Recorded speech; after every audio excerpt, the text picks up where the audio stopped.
So if you just got this Soundcore Select 4 Go and you're unsure how to properly charge it, what charging option it supports, or what the indicator light means, here's a quick and simple guide to clear things up.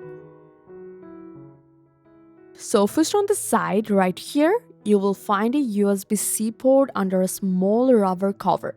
So just go ahead and gently open it.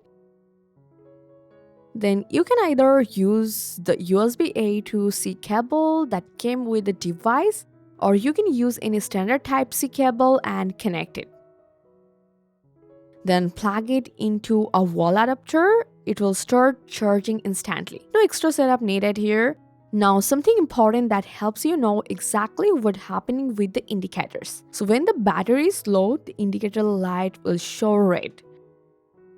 And when it's fully charged, the light turns white or switches off. It usually takes about 4 hours to fully charge with a standard 5-volt wall adapter. And if you're not at home, you can still charge it from a laptop or PC using USB, but though it will be slower.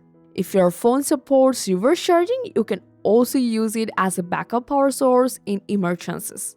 So overall, it's really flexible. So you have got a first option at home and backup so when you are on the go. Thanks for staying tuned with Trick 669 till then.